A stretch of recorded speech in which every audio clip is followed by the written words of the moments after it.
You know that feeling when someone texts you, "Hey, can I come over?" And your stomach immediately tightens.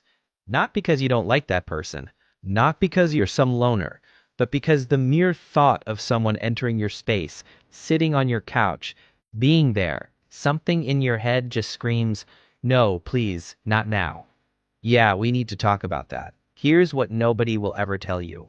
The fact that you can't relax when someone comes over isn't because you're a bad host or antisocial. It's about how your brain experiences its own space, safety, and energy. And if you've spent your whole life thinking something's wrong with you because of this, listen to me. You might finally feel understood. First, your home isn't just a place. It's part of you. Most people think of home as walls and furniture, but for some people, and maybe you're one of them, home is much more than that. It's the only place in the world where you don't have to pretend, where you can be completely yourself, without filters. Psychologists call this control over space, and it's much more important than people think. When you're outside, your brain is constantly working. How you sit, how you talk, what expression you have on your face, whether you're too loud or too quiet. It's exhausting. At home, that finally stops on the door. That safety disappears. Suddenly, you're back on stage. You're wondering if they're comfortable, if it's clean enough, and if you're a good host.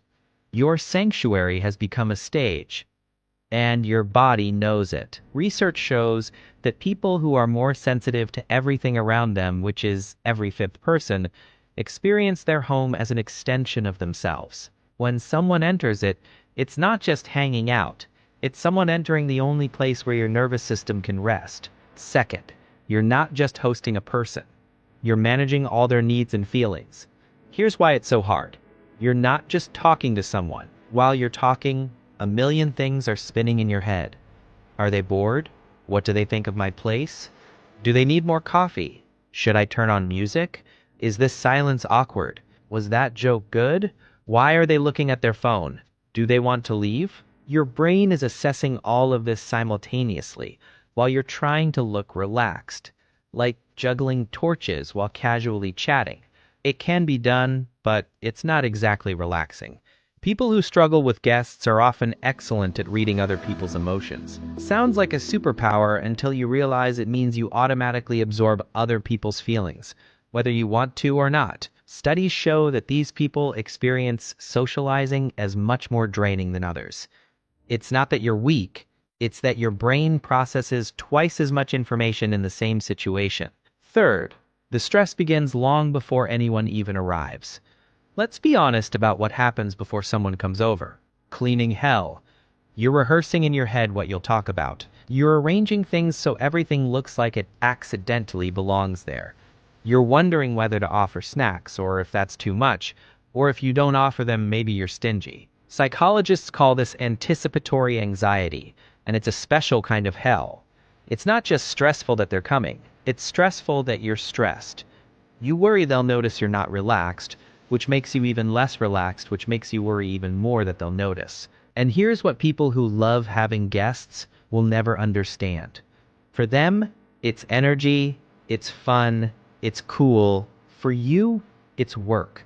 Emotional work that begins as soon as plans are made and doesn't stop until they leave and you're alone for at least 3 hours. Fourth, you're never fully present when someone is in your space.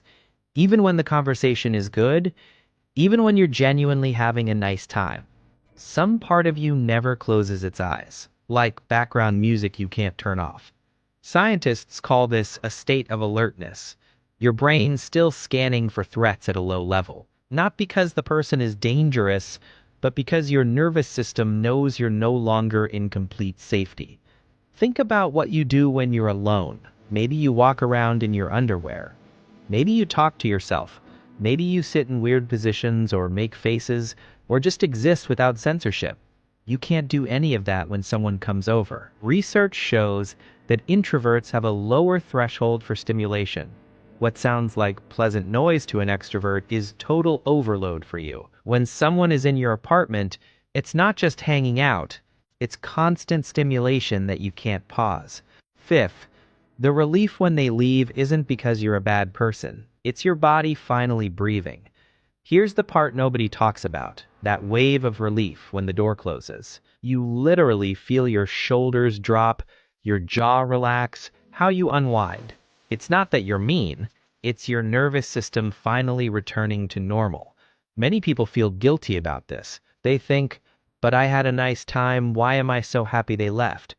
But here's what's actually happening. You didn't just have a nice time. You had a nice time while simultaneously being in host mode, which drains energy nonstop even when it seems easy. Psychologists say this is social depletion and it's completely real. Just because you love something doesn't mean it doesn't tire you out. You can love swimming, but after a while, you have to get out of the pool. And the time you need to recover afterward, that's not your choice. That's what your body needs to process everything, archive it, and return to zero. For some people, it takes 20 minutes.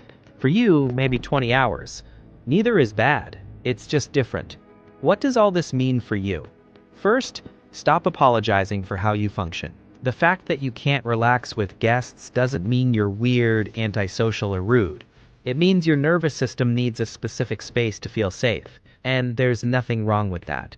Second, it's not mandatory to host just because that's what you're supposed to do. Society has weird rules that you should share your home with everyone, that hospitality is a virtue, that you're selfish if you don't invite people over. But the truth is, protecting your peace isn't selfishness.